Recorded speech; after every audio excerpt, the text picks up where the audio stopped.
Here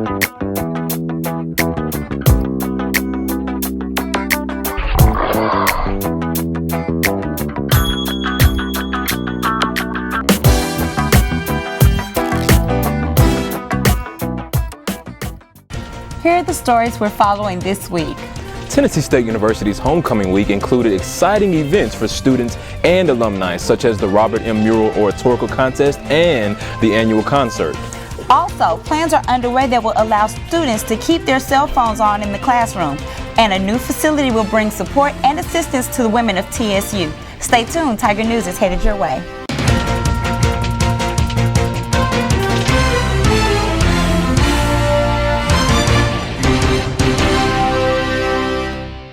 Hello and welcome to our first edition of TSU Tiger News. I am Michael E. Johnson II. And I'm Ashley Washington.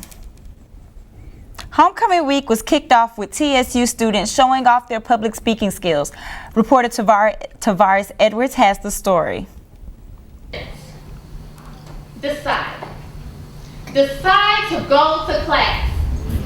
The Robert N. Mural Oratorical Contest was established in 1988 by Marion Spears, Director of Boyd Hall and the Residence Hall Council.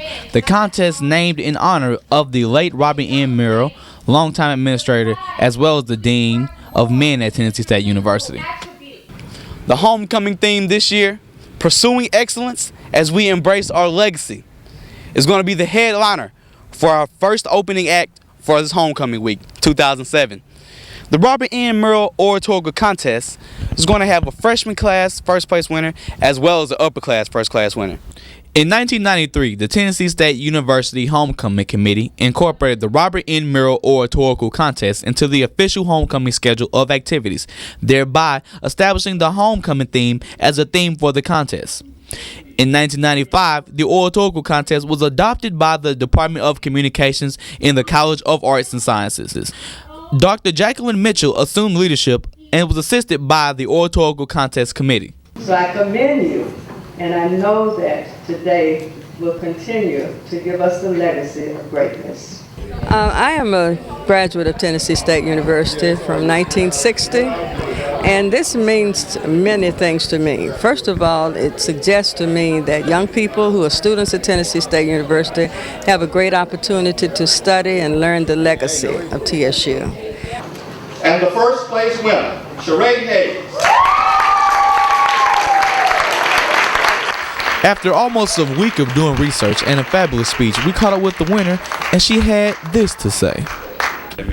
I'm truly humbled. I feel like the competition was so stiff, but it really wasn't about the competition. It was really about learning from my fellow classmates and my fellow peers more so than anything else. So I'm humble, and I don't really look at it as a place above anyone else. I just see it as an honor from the committee and from the legacy of Robert N. Mural. This year's contest was full of information. A great way to start off your homecoming week. Well, my name is Tavares Edwards, reporting live for Tiger News. Get geeked, because it is homecoming week.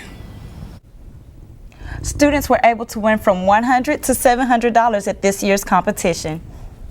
The Miss TSU Coronation and the Battle of the Residence Halls were not the only homecoming events that brought TSU students together. Students filled the Gentry Center for the 2007 homecoming concert. Reporter Ashley Washington has more. Washington, and we're here at the Gentry Center covering the 2007 homecoming concert. The concert this year is being led by Lloyd, Young Jock, and Lil Wayne.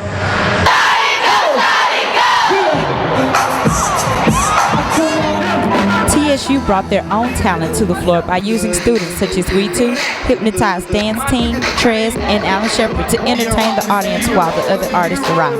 The audience was then captivated by the energy that each artist brought to the stage. Lloyd's visit to TSU was said to have been a good one. This college has been an experience because it's the first time that I'm able to interact with my peers, the people who's my age, the people who I feel like really make a difference in this world. So just to be able to get a response from my friends and just to kind of see smiles on the young people's faces. When we did Coffee Shop, I was like, you know what? It's going to be catchy to the kids. But everybody else going to be trying to figure out what the hell I'm talking about. So I did two versions. I can honestly say one version I did was a lot more hood. And that version was a version that the hood actually liked. But that version had a lot of references to things that you would find in the trap, and the trap being a coffee shop. But then once I realized that my target market, and you know, I sold 6.5 million ringtones last year, and the base of that was from kids. So I decided I didn't want to go that route, you know what I'm saying?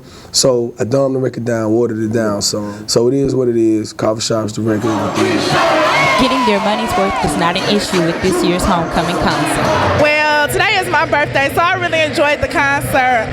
My favorite would have to be Lloyd and Weezy, of course. But anyways, I really enjoyed myself. Thank you for tuning in to Tiger News. This is Ashley Washington, your Tiger News reporter. Back to you guys. This is one of many concerts that TSU students will be able to attend. Expect another concert in the spring semester.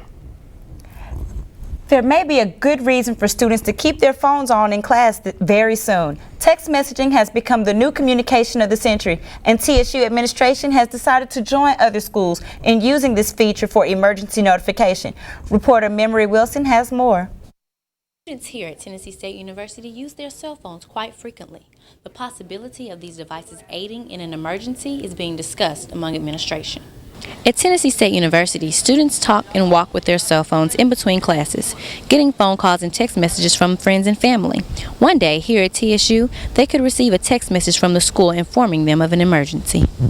The folks over in Communications and Information Technology ordered eCampus text messaging services on September 26th. It's got to work its way through the procurement system. I think that the text messaging alert system would be very, very beneficial to TSU, because I know that a lot of students don't check their Tennessee State University email as often as they probably check their cell phones. I know I check my cell phone at least 10 times within an hour. So text messaging is very popular, it's very widely used, so I think it would be very beneficial to the students as well as the faculty to getting fast emergency messages across to the students. Around campus, we do have emergency phone poles. Do they work? Has a student ever used them? They're strategically placed across the campus and in parking lots, so that if there is an issue, if someone feels unsafe, they're able to hit that blue phone. It goes directly to the police department, and the location is already known, so the police department knows where that person is and can get somebody there in pretty fast. Text messaging alert program underway by 2009. The seasons are changing, and with that comes the common colds, coughs, and sneezing.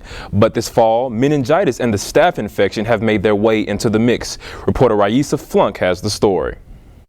The seasons are changing, and with that comes the common cold, coughs, and sneezing. But this fall, meningitis and the staph infection have made their way into the mix. Here at TSU, you will find that the seasons are changing. However, there is something far more serious than the common cold. According to pamphlets found at Queen Washington Medical Center, meningococcal disease, also known as meningitis, is a serious illness caused by bacteria. Meningitis is an infection of the brain and spinal cord coverings, and can also cause blood infections. College freshmen, particularly those who live in dormitories, have a slightly increased risk of getting the disease. Most have been vaccinated before coming to school. I took it because we had to have it to enter the dorm. They made us take it in order to enter the dorms. The meningitis vaccine can prevent 2 of the 3 important types of meningococcal disease and is the most effective way to prevent contraction. But it's not for everyone. Those without allergies to the vaccine, mild illness, or pregnant women should stay away. In those cases, basic hygiene rules apply, like disinfecting or washing hands thoroughly after touching heavy germ areas, like door handles and computer keys. Sharing cell phones and makeup is also high-risk behavior. It's also smart to stay away from those who you know are infected with a cold or a cough. Some students take the warning very seriously. I hate catching colds. I try to prevent it as much as I possibly can. I try to keep as much antibacterial stuff on me as possible. For more information, contact the National Meningitis Association at www.nmaus.org. For Tiger News, this is Raisa Flunk.